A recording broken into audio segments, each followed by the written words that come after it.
Azar with a brand new video. This video is by request from brother Azariah, who is also known as Psalm 119. Was it 103? 104? I'm sorry. Psalm 119 is what we call the brother. I'm sorry what verse it is. But brother Azariah from Torah Nights Radio. Shalom to the Mashal.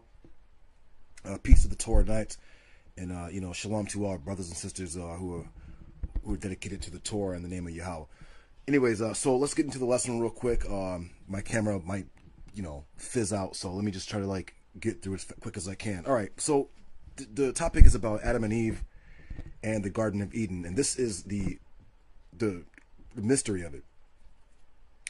So we're gonna get down to first off. Adam signifies all mankind. The woman, Eve, signifies the nation of Israel. The serpent signifies the serpent nations. Now, let me break it down to you. If you go into the book of Daniel, it talks about the world rulership of the world ruling Gentile nations who are the serpent people, not literally reptilian. They have the quote unquote this serpent knowledge. It starts from Nimrod all the way on, even today. It manifests itself as what they call Freemasonry or whatever solar phallic wisdom, whatever, right? And these serpent nations are the world ruling kingdoms. Satan, he's like the twisting serpent. So he, through his twisting and turning and whatever, he how do you say this? Nations, the serpent nations such as like Egypt and Assyria and Babylon, Greece, Rome, England, all of them, they all have the serpentine knowledge, which I told you before is what they call the mysteries system, but it's the left-handed side of the mystery system. So Adam again stands for that's the serpent, right? He's the serpent nations, specifically the world ruling kingdoms of the serpent nations. This is also told in the book of Jeremiah, where it says, in the future, nations shall not stream to Baal anymore. Literally Satan, or the wicked world ruling kingdoms. Adam just stands for general mankind, and the woman, of course, stands for the nation of Israel. Now, if you notice in the story that Adam, he didn't. Well, keep in mind, let me show you this too as well. Israel is not a different. He's a human being like the rest of them, but remember that Israel, or the Hebrew people, they come from the side, or they come from general mankind. But Yahweh had chosen this woman to bring forth. You know what I'm saying? So if you keep in mind, Israel, the Abraham seed, they had like a certain little points in time of rulership, but for the most part, the serpentine nations have been ruling. And if you keep in mind that Adam is general mankind, who does mankind generally learn from? They learn from the nation of from Israel, especially the Torah, the Bible. The Most High gave this special wisdom to the woman and the serpent, except for the serpent, that's his nature. Like it even says let's say for let me give an example. Let me get to a wild field. Let's say, see this field here?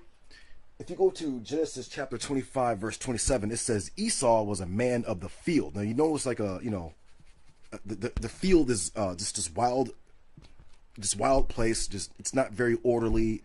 There's wild animals and beasts and so forth and so on, right? But it's not orderly like the garden, right? So the serpent nations, they are they're like beasts of the field. They're the serpent people, or serpent nations. They're not literally reptilians like one fucking buffoon is trying to imply. We have these literal reptilian people. Oh, David Icke Israelite. Anyway, so Israel was, so the meaning of it is an allegory. It's talking about, man was in this state of he's like an angelic state. as it states in Psalm 8, chapter 8, verse 5, it says, man was made a little lower or a little, less than the angels. So Genesis, what is it, chapter 2, is basically telling you this. It's saying mankind was, like basically like a lower form of angel, not particularly having any knowledge of good or evil. It just was just in a state of just being, right? But it's an allegory. You should not think of this in terms of like they were actually in a garden. Okay, like it's an allegory, and it's also dealing with it's, remember, the Torah is manifold. It's layer upon layer of allegorical and parabolic teachings. So it's not like you should be looking at this like literally like they were, Adam and Eve were like the only two people. No, it's an allegory for the rest of the story. So when the Most High said, "Don't eat from the tree of good and evil, and what is it, life and good and evil, knowledge of good and evil, life and death." Let's get to this real quick. Hold on. You see the two trees, right? I always say this. If you get to the Hebrew word for the word tree or wood, it's the word atz. The word atz translates as counsel. Counsel means like advice or things, such as like the serpent nations, they eat of the counsel of wickedness. Okay? Now, Israel, or the chosen people and mankind in general, had not eaten of this counsel of evil. And it says, but when they did eat of it, that lofty estate that they were in. Remember, a garden. Let me show you what a garden is like. Give me 1 second. A garden is orderly. Like they didn't have any. Everything was orderly. The Most High had he everything was orderly. There's an example of this in Deuteronomy. I'm sorry, it's Deuteronomy 11 verse 10. Give me 1 second. Deuteronomy 11 verse 10. Let me put my marker here real quick. Let me get to that. Deuteronomy 11 verse 10. Bear with me for a second, you guys. Deuteronomy 11 verse 10. All right. Let's see. Still recording. All right, cool. Deuteronomy 11 verse 10. For the land in which you come to possess it, it is not like the land of Egypt that you left, where you would plant your seed and water it on foot like a vegetable garden. But the land to which you cross over to possess it, it is a land of mountains and valleys. From the rain of heaven it drinks water, a land that Yahweh your God seeks out. The eyes of Yahweh your God are upon it from the beginning of the year to year's end. All right, now, so let me show you something real quick. You guys you're thinking, don't think in terms of an actual, you can think that way if you like, but I'm saying, keep in mind how the Torah is made.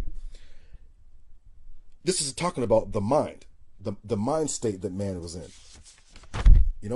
The mind state, such as like, the heavenly Adam of the east, Quadaman, Yahweh breathed the nashama into man, and man became a living soul. But the word nashama means intellectual wisdom, not like he breathed in the rawak, like the wind or the air into him. It's talking about he breathed in the nashama, which is like intellect or divine intellect, inspiration, into his nose, mouth, face, right?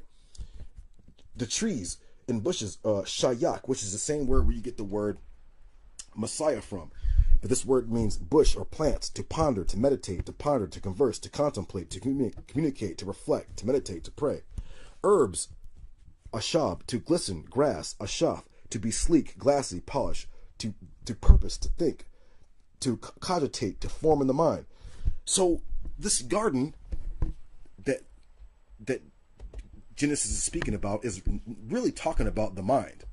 And I'm going to show you this, like, look, it's really talking about in the mind.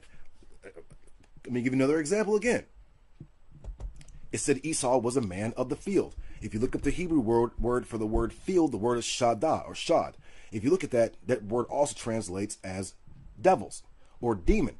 It said that Esau comes from Mount Shayar, which means, like he-goat, demon or devil. So what do you see today? Esau manifest the prophecy of the Torah. He is a man of the devil. Shayar means he-goat. What do you see Baphomet? Baphomet is the he-goat. Like he worships the penis. He's the serpent people. But it's not one particular quote unquote nation. It was many world ruling nations who harnessed this quote unquote counsel of evil, and thus they were given their time to rule. Let's go back. I'm gonna get to that land. Hold on, get this back. Give me 1 second. I'm trying to find. All right, you see this here? Remember, this is that Deuteronomy where he said, you know what I'm saying? For the land to which you come to possess it, or this mind state. Let me get it. This mind state, the upper waters, so forth and so on. Here I'm showing you. I'm showing you. Look, lamb, sheep. White man's the goat. Hold on. Lamb, sheep, goat. This mind state that you come to, remember, they were in Egypt. They had to like cross over into the land. Where your third eye.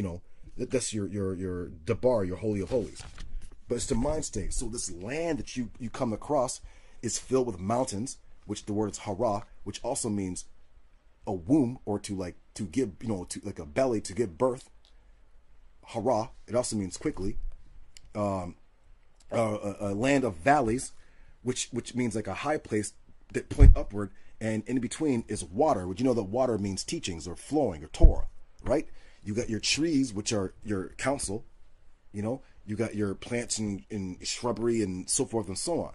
Also, the Most High said this mind state that you would be in would be like a land flowing with milk and honey. Now, when Israel was in Egypt, he was in a state of affliction. And the word matzaraya means affliction or cramped. Cramped means stupidity, it's spiritual ignorance. It doesn't literally mean Israel was cramped in this land. It means speaking allegorically, for they were like in mental slavery and mental bondage, right? But the Most High was like, okay, I'm going to get you out of that. I'm going to bring you to a whole nother land. It's going to be a mind state or a land of milk and honey. You know that milk is substance. So you're going to go into this mind state of substance.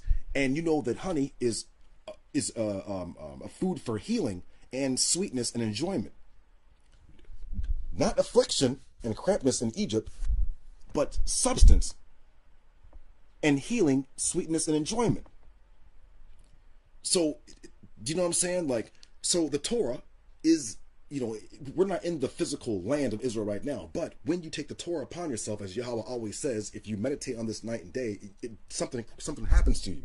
You cross over from Egypt to the Holy Land. And the Torah is like healing. I think this is in Isaiah chapter 28. It says, this land of Israel is the true rest. They didn't get any rest in the land of Egypt with all the affliction. Hold on, give me 1 second, right? I'm showing you the Ark of the Covenant is, so people say things like, well, am I going to get to heaven? Well, I need to pull up another picture real quick. Just bear with me for a second. Let's say the blue sky and clouds. All right, see that there? The blue. Let's just pick. Let's pick this one. It's a beautiful picture, right? The blue sky and the clouds. This is called the heavens, right? So you don't die and go to heaven. You live and go to heaven. You enter the kingdom of heaven while you're alive. This is what Yahushua was teaching this as well.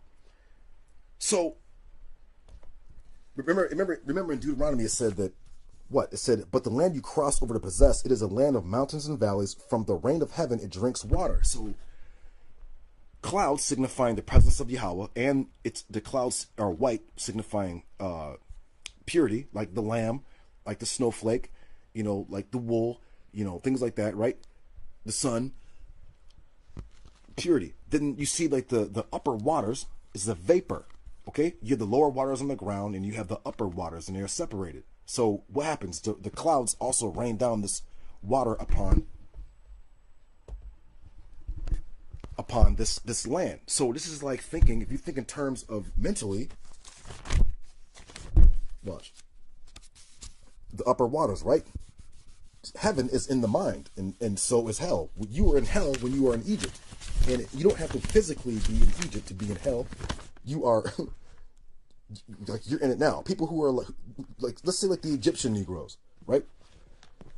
They don't have any real rest, because studying that bullshit don't give you spiritual rest. Them niggas are in affliction. Like, like they don't understand nothing. The Torah gives you rest. It's a mind state of a guarded mind state.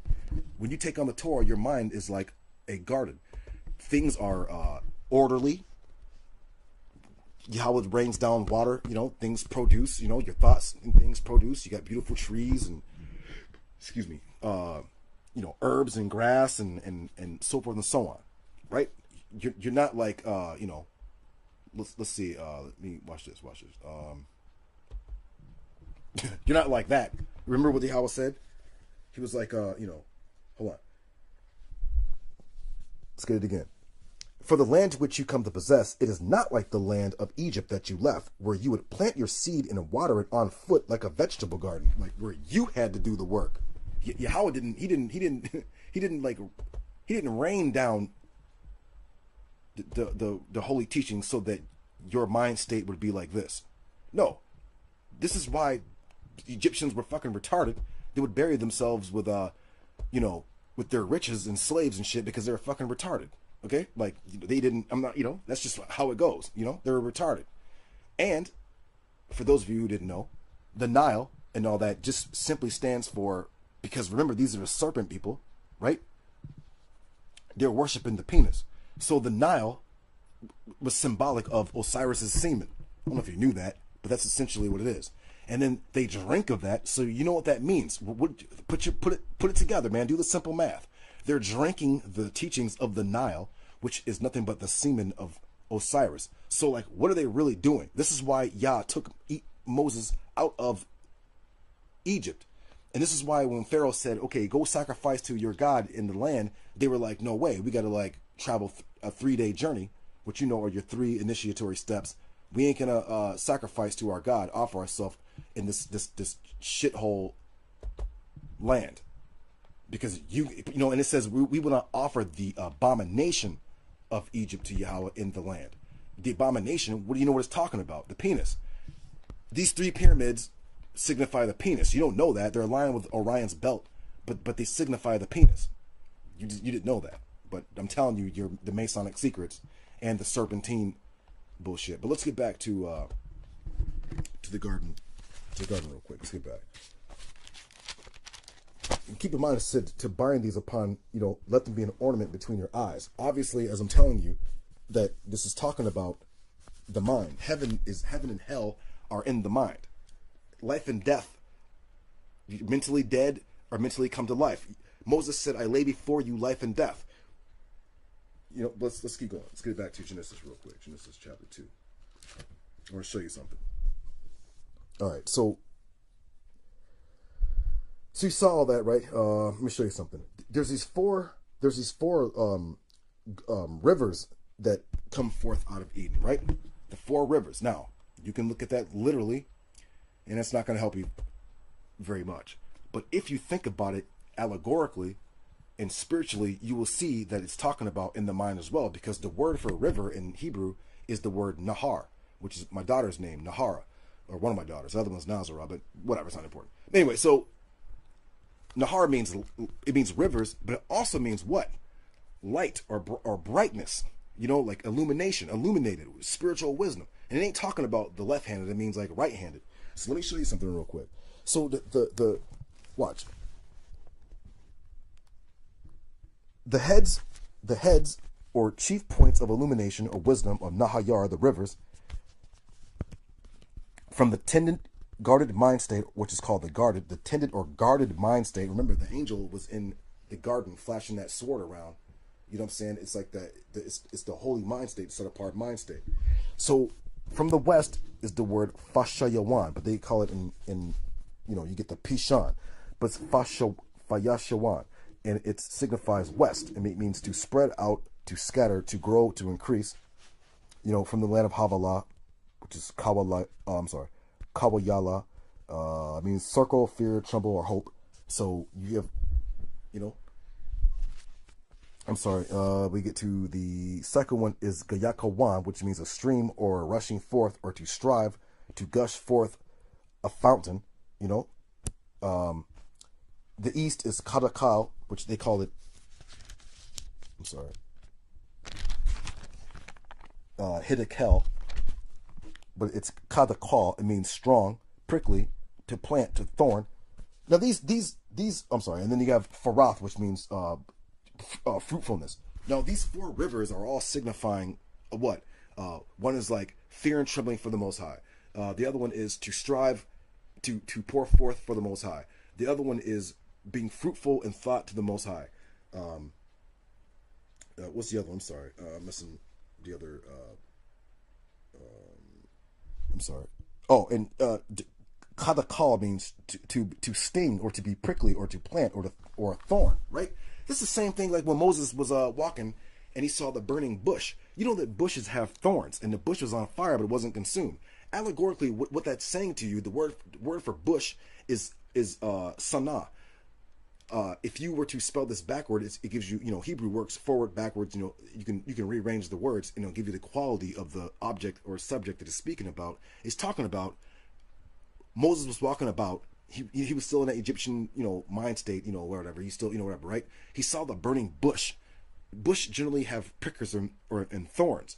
When you prick and thorn something, you pay attention. You like focus because you're like, ow, and you like focus on the part that stings. So these things are allegorical, dealing with the self.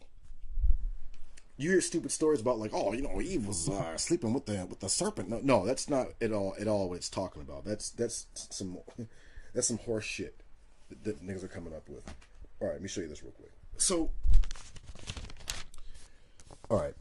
So remember, you get your four rivers of illumination, which mean light. Now, keep in mind too. I'm gonna show you. Keep in mind these four rivers, right? These are also your four directions of your so-called solar cross, which Israel is. He's on this like cross. He's in the crucible of affliction. Okay, when he's in, this is why you see it here. Remember, you have six steps there. When you unfold a box or a cube, it unfolds into a quote-unquote cross, which is basically your four cardinal directions, right? Which is basically the temple. It's the man. It's the temple man. Look at that. Look at this so-called cross here. And I already showed you, again, you got your four cardinal directions. You got Israel on here, who's like half dead, half alive, blind in one eye, seeing in the other. You got the moon there for reflection. He's the sun, because he's like physically he's in the grave, so basically you get it what it is, right?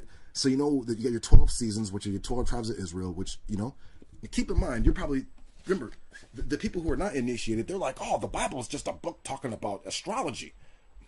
No, it's not. These niggas are dum-dums. They don't know that Israel is the heavenly man.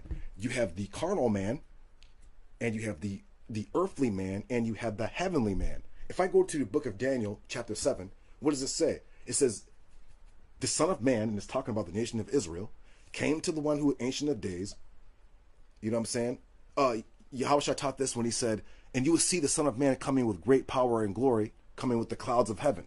He's not talking about himself. He's talking about you.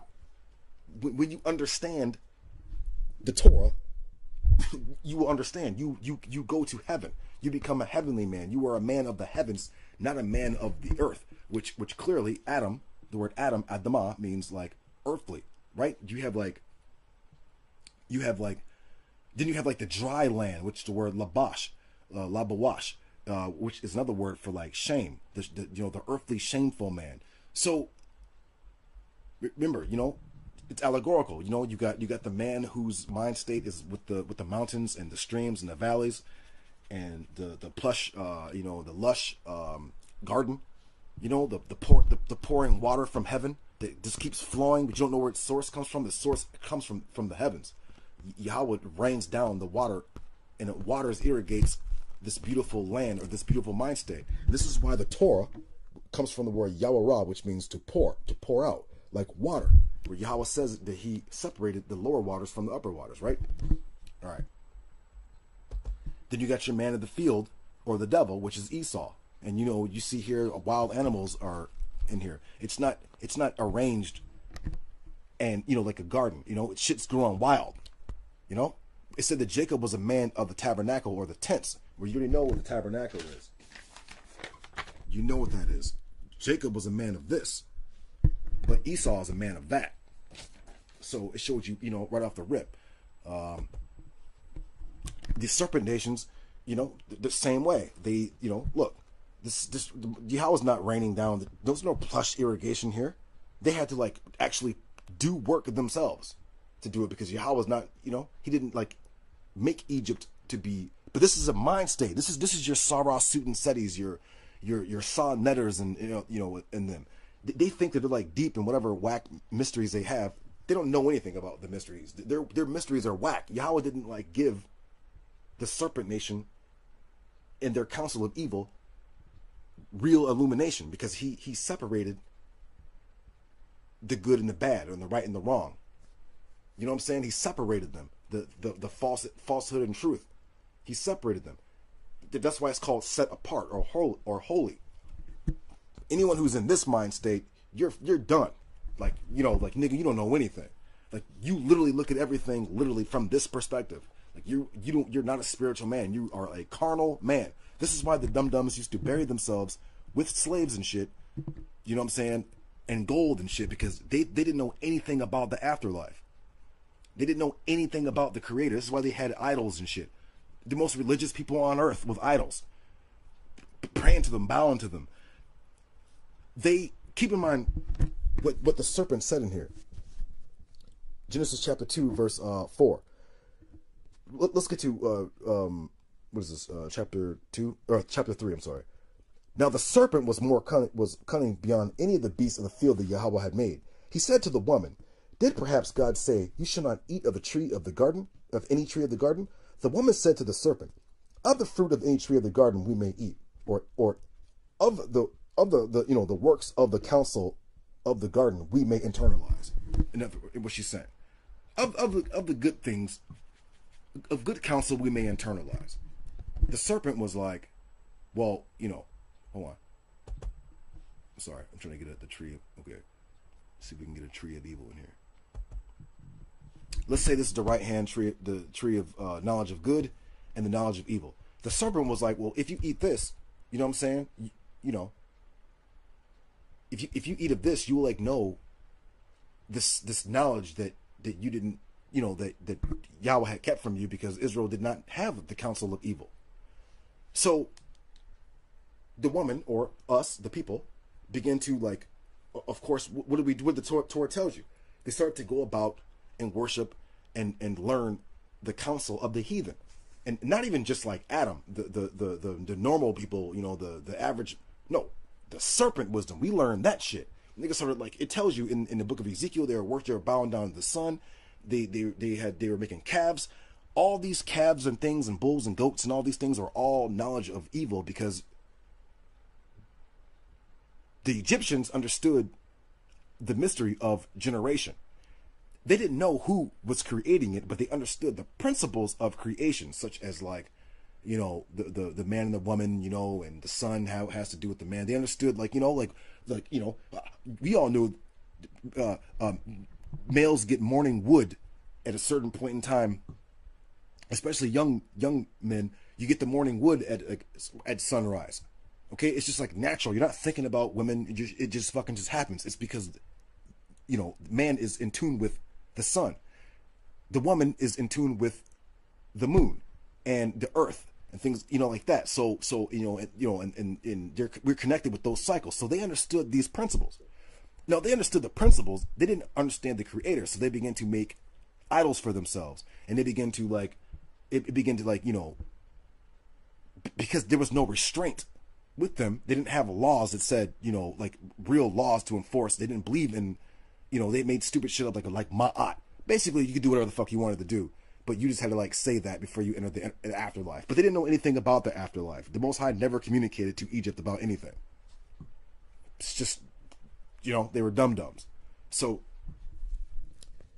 the serpent was like, if you eat it, your eyes will be open and you will be like gods, knowing good and evil. You'll be like the Elohim or the angels, knowing like good and evil, because the angels understand the counsel of good and evil, right? But early man did not understand that. So listen, when the serpent said this to the woman, I'm trying to find Adam and Eve in the Garden of Eden, the land of Eden. Can we find that? I'm sorry. Give me a second. I was trying to find. I had a picture of them. Okay, let's just go back to here. All right, let's just use these guys for a good example, right? What was I saying? I'm sorry. Oh, okay. So this is like how ill the Torah is.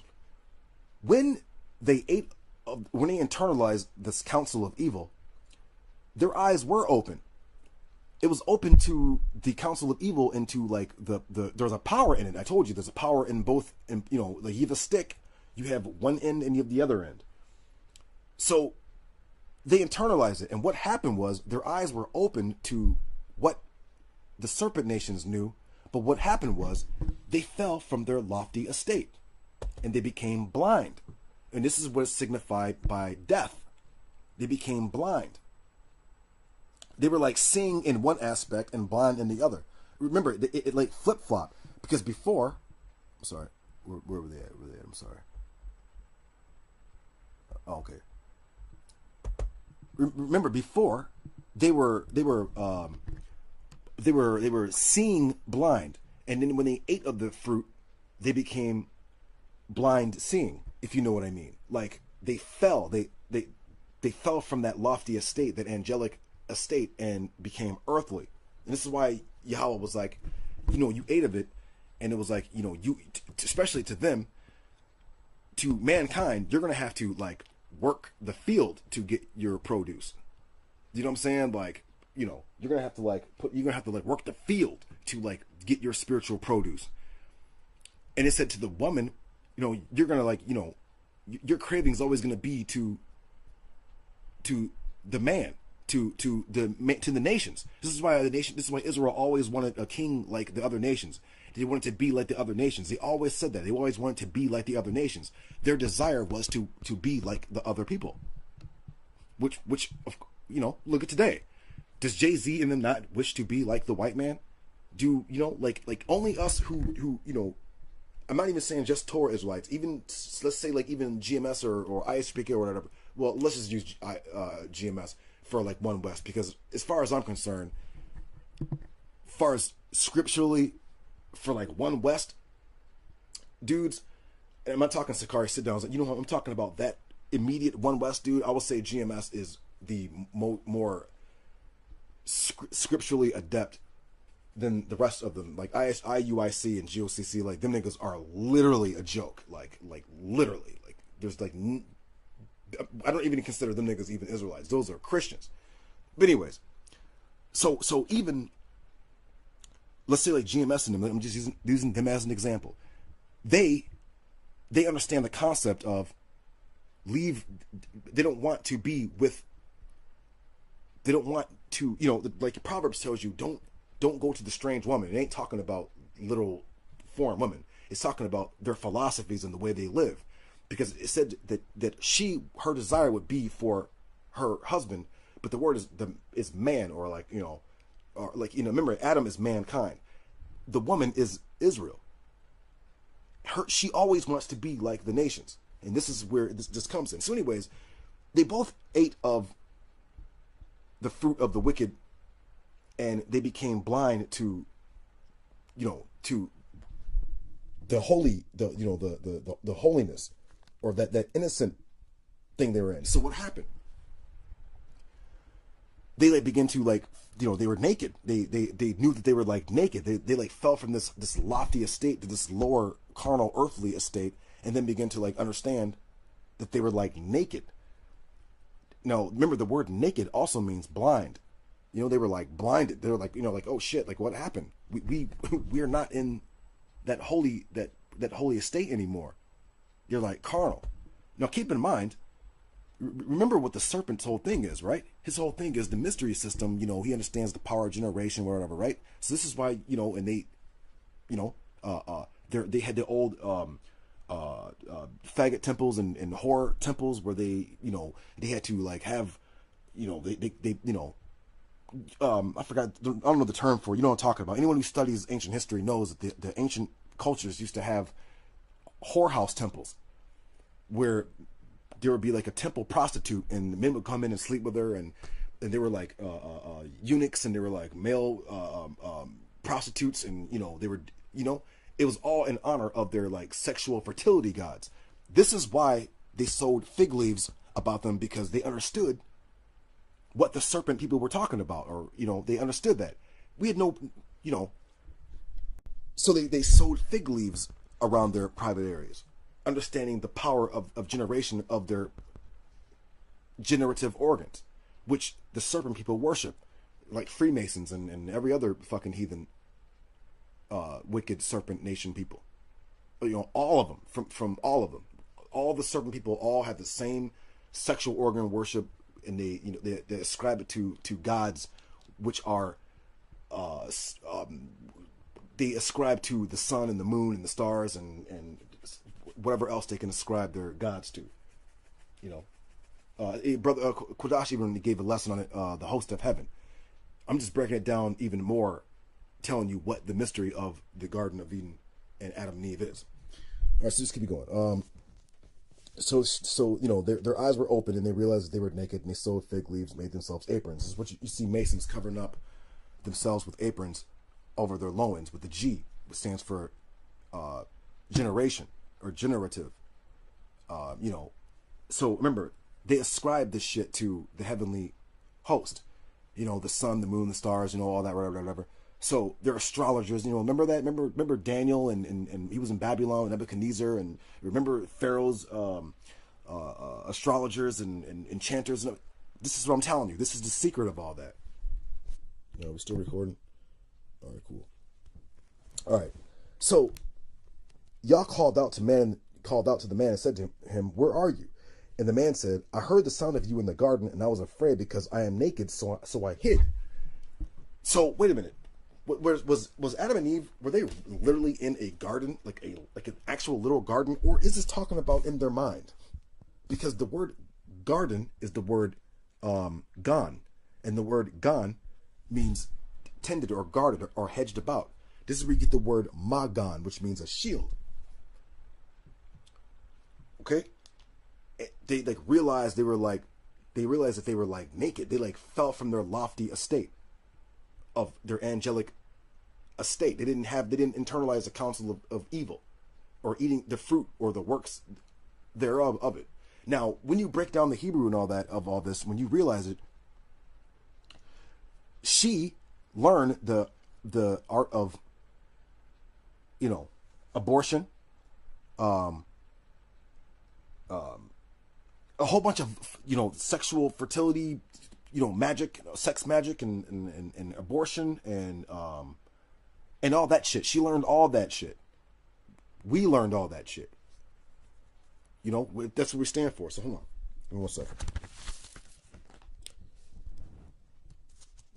So the nations were like, the woman gave me of the of the fruit, and so I ate. So who are, let's say, who is in contact, even to this day, the nations still read our book, right? So this is fulfilling itself. The nations read the book, though they're not the people, they're not the woman, they're mankind. They read our book, right? And then they ascribe. All I do is pull up a Jesus. And I'm not talking about the Torah teacher. I'm talking about Gentile Jesus penis, who is nothing but a fucking sex, dick, fertility demon. Okay? But they use our book for that. Same thing they do in Freemasonry. There's a Freemasonic Bible. So the nations eat of our, like mankind is going to, but the nations don't have the proper counsel of the Torah. This is why you can go into book of Proverbs chapter 3. It says the Torah is a tree of life to those who can grasp it. So all this is all this is like allegorical. How it was going to, he had already planned out life, how it was going to work out. But it's just giving you an illustration or a narration of a process so that you can like meditate on it. That yes, these things were going to happen because Yahweh had already planned these things. So, but Genesis is just telling you, it's just trying to give you a picture so you can understand like why or why it happened, or why it's like this, or because this whole Genesis story basically plays itself out in life today to this very point. All right. So the white man and all the serpent people says, you are accursed beyond all cattle and beyond all beasts of the field. Upon your belly you shall go, and you shall eat dust all the days of your life. Confusion. Dust is like confusion or a low estate. Like, don't think because the Egyptians and the Assyrians and the Babylonians and the white man and whoever else, because they rule the world, like they're still in a state of confusion. Like every time the Most High wipes out their nations, and they can't prevent it. Even though the white man's trying his best to make a new world order, he's trying to get around his destruction. He's still in the dust. He's fucking confused. He's gonna fall from his own doing. That's how fucking stupid he is. The Most High is like, you can't fathom his understanding. And neither can the stupid white man. He's a dumbass. Anyways, so thorns and thistles shall it sprout for you. You shall eat the herb of the field, and by the sweat of your brow you shall eat the bread until you return to the ground for which you were taken. You know what I'm saying? Like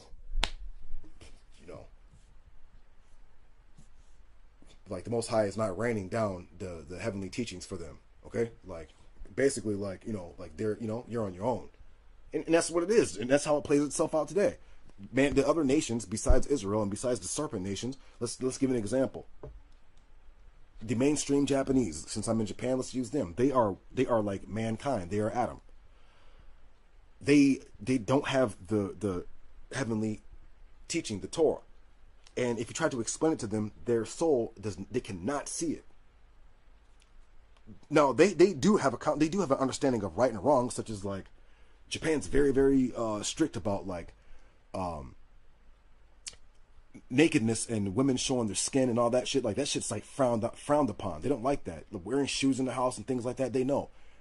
Harry Truman literally said, we're going to ruin Japan by introducing over-sexualizing the population and bringing in drugs and shit. And that's what they literally do. I can show you a sheet right now that shows you how the white man has it set up in Japan, where he introduces his serpentine bullshit on the population.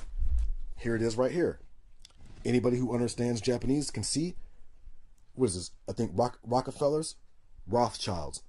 Then you got like the emperor or whatever who holds no power. Then if you look down here, I'm sorry, look, you see right here, who is that? CIA, CFR. I forgot which one this is. And then it goes all the way on down to the society. Okay? You got your Yakuza's here. You got your bank right there. You got your I think this is the government. You got your what do you call it? Radiation, not radiation. Your nuclear facility. You got your different weirdo religions up in here. And who controls all of that? You got your media, all this. Look, TBS, all that shit. Look who controls that directly. Look who controls that. Rothschilds, the serpent nations got Japan. Japan got bitten by the serpent. But I'm just using them as an example of they are just regular mankind. They don't have any knowledge of the divine wisdom. Now, so this is the story of or the meaning of Adam and Eve and the Garden of Eden, and this is the mystery of it. Eve is the nation of Israel. Let me get another scripture out real quick. I'm going to show you. Let's go to Isaiah chapter 49. Isaiah chapter 49. Bear with me. Isaiah 49.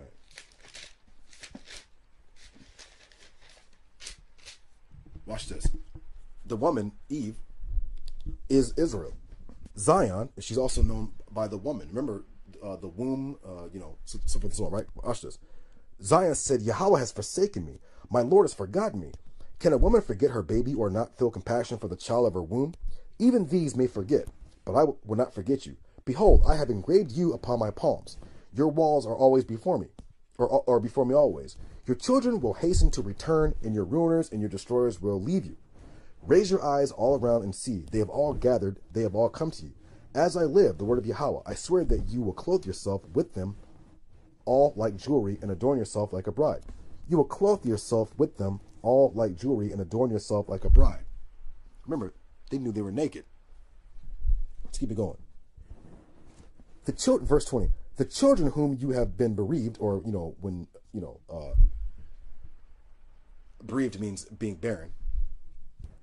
Because right now Zion is basically in the mind, but as a physical state, like, we're not in the land right now. So that's why it says Zion, or, the land is laying desolate for a long time, even though there are other people who live there, but Yahweh's eyes are not upon that land now, because they're upon it. They're the unholy ones. So it's as if he's not even paying attention to that land right now until the people return back. The children whom you've been bereaved will yet say in your ears, the place is too crowded for me. Move aside from me that I may dwell. And you will say in your heart, who has begotten me these? For I have been bereaved and alone, in exile and a wanderer. So who has reared these? Behold, I have been left by myself. Where are these from? Eve is the nation of Israel. She's Zion. Let's get one more scripture. Let's get to Isaiah chapter 66, verse 7 real quick. Bear with me. Isaiah chapter 66, verse 7. Before she even feels her labor pains, she will give birth. Before any travail comes to her, she will deliver a son. Who has heard such as this? Who has seen such as these? Has a land... A what?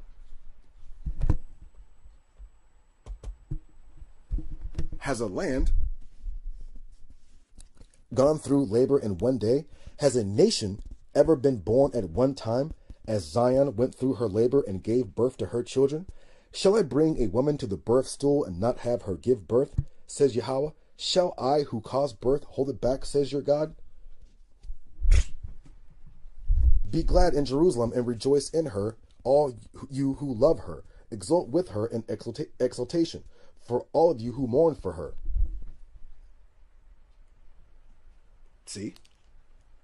The woman, Zion, is Eve. She's the nation of Israel. I want to show you something real quick. I think that might be it. Yeah. And with that, I guess I'm done, man. Shout out to Brother Azariah. I hope that this clears up things for everyone. The Torah is the right hand side mystery book for Israel. Some dudes tend to forsake it for another woman with Paul's teachings. I don't want to get into it, but Paul calls the Torah the woman that's in slavery, and he calls whatever his philosophy the woman that is free and above. But clearly, anybody, you already know what it is. He calls the Torah the hatred.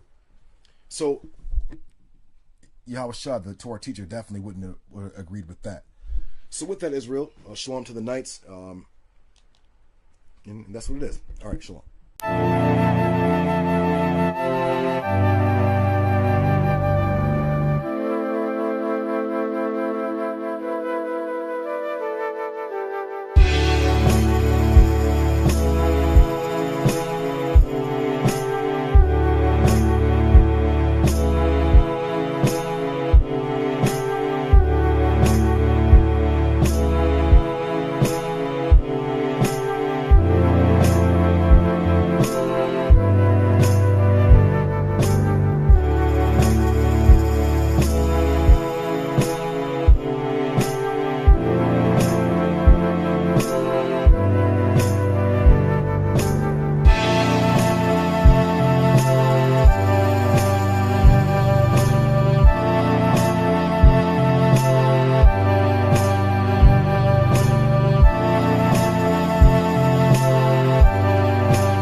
let me give an example.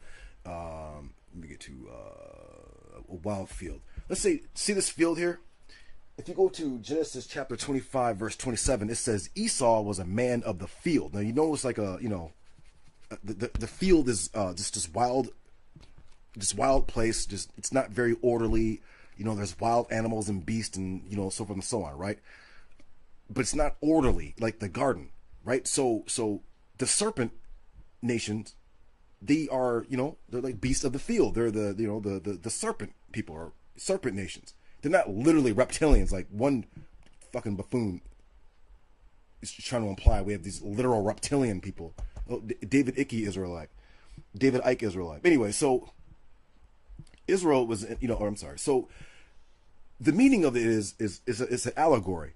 It's talking about, you know, man was in this like state of you know, like he's like an angelic state. As it states in Psalm 8, chapter 8, verse 5, it says, man was made a little lower or a little, you know, less than the angels. So Genesis, what is it, chapter 2, is basically telling you this. It's saying mankind was, you know, like basically like a lower form of angel, not particularly having any knowledge of good or evil. It just was just in a state of just being, right? But it's an allegory. You should not think of this in terms of like they were actually in a garden, okay? Like it's an allegory, and it's also dealing with like, you know, it's, remember the Torah is manifold. It's layer upon layer of allegorical and parabolic teachings. So it's not like you should be looking at this like literally like, you know, you know, they were Adam and Eve were like the only two people. No, it's an allegory for the rest of the story. So when the Most High said, "Don't eat from the tree of you know, of good and evil, and, you know, what is it, life and good and evil, a knowledge of good and evil, life and death." Let's you know, let's get to this real quick. Hold on. You see the two trees, right? I always say this. If you get to the Hebrew word for the word tree or wood, it's the word atz. The word atz translates as counsel. Counsel means like advice or things, such as like the serpent nations, they eat of the counsel of wickedness. Okay? Now, Israel, or the chosen people and mankind in general, had not eaten of this counsel of evil, you know. And it says, but when they did eat of it, that lofty estate that they were in. Remember, a garden. Let me show you what a garden is like. Give me 1 second. A garden is orderly.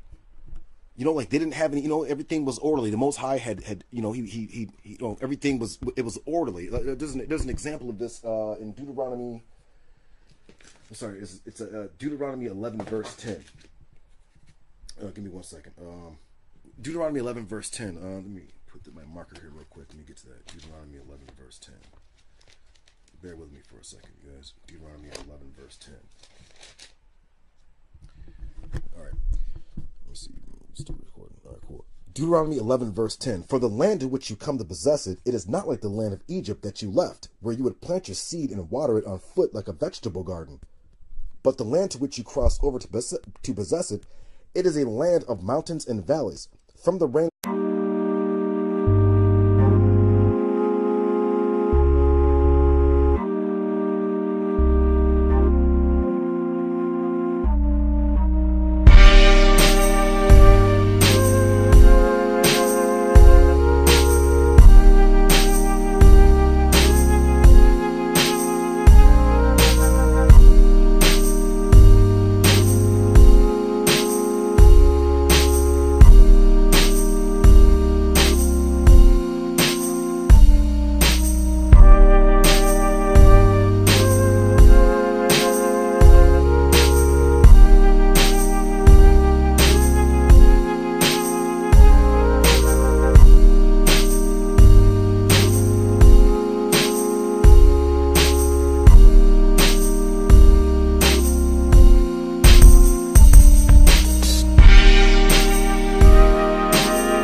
guys with a brand new video. This video is by request from brother Azariah, who is also known as Psalm 119.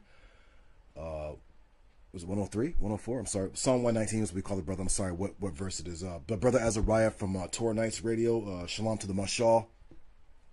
Peace to the Torah Nights, and shalom to our brothers and sisters who are dedicated to the Torah in the name of Yahweh. Anyways, so let's get into the lesson real quick. My camera might, fizz out, so let me just try to get through it as quick as I can. All right, so the topic is about Adam and Eve and the Garden of Eden, and this is the mystery of it. So we're gonna get down to first off. Adam signifies all mankind. The woman, Eve, signifies the nation of Israel.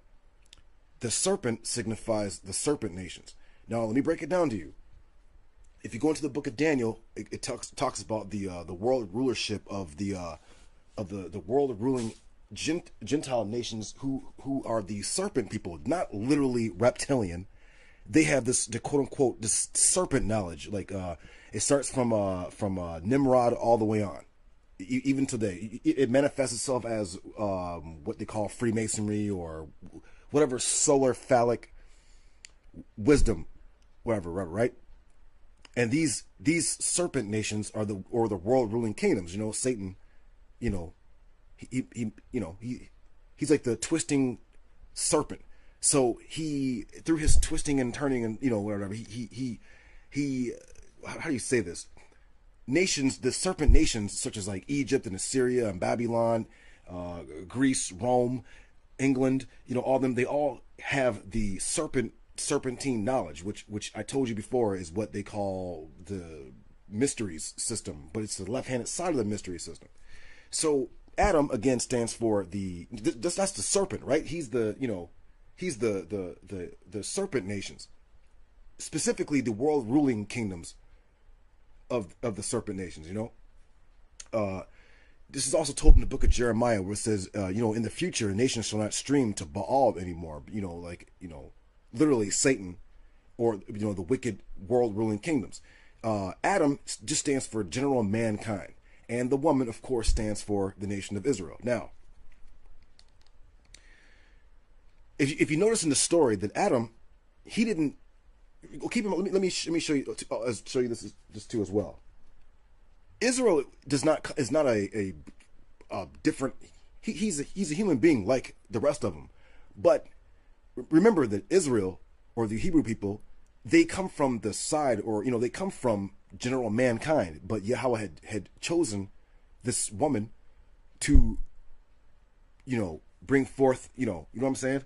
So if you keep in mind, Israel, the Abraham seed, they had like a certain little points in time of rulership, but for the most part, the serpentine nations have been ruling. And if you keep in mind that Adam is general mankind, who does mankind generally learn from? They learn from the nation of from Israel, especially the Torah, the Bible. The Most High gave this special wisdom to the woman and the serpent, except for the serpent, that's his nature. Like it even says let's say for